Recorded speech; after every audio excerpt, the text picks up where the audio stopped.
let's go over one of the most pathetic social media posts I have ever read. It's from Indiana's Lieutenant Governor Micah Beckwith. And even though he is desperately in love with Donald Trump, because he presides over the state Senate, he was the one forced to deliver this news on Thursday. Machine is now closed. Clerk will tally the roll.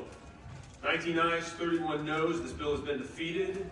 Because that was not embarrassing enough for Micah, he quickly took to social media with a super cringe post that begins, "One of the traits I have the least tolerance for is disloyalty. Thank you for finally admitting this was never about fairness. This was always about demonstrating loyalty for Donald Trump." After that revelatory opening line, Micah then drops to his knees and proceeds to list what he thinks are Trump's accomplishments and all of the sacrifices he's made for us. Pro-life, the Middle East, the military, taxes, blah, blah, blah. But this entire post just reads like a kid saying, "I unloaded the dishwasher and I don't understand why my parents didn't buy me a car." And just when I thought it could not get any dumber, it does.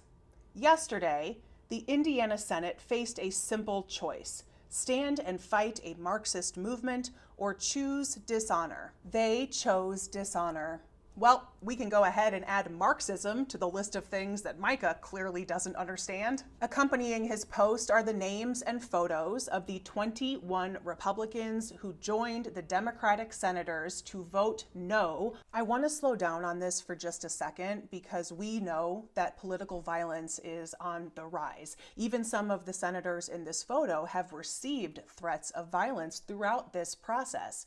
Micah's post includes words like dishonor, disloyalty, war, and fight. And I sincerely hope that no harm comes to any of these lawmakers, regardless of how they voted. In the wake of Charlie Kirk's death, Micah really pretended to care about political violence, and he worked really hard to get people fired if they did anything besides praise Charlie Kirk. And you gotta wonder, if anything happens to any of these lawmakers, is Micah gonna have the same reaction? I doubt it, because this was never really about condemning violence. This was always about winning. The too long didn't read version of this post is, "Please, Mr. President, I'm so sorry that Indiana defied you, but I love you. Read my post. Can't you see that I love you? So please give me a job in your administration or on Fox News." And to that, the people of Indiana say, "Trump, take our lieutenant governor, please."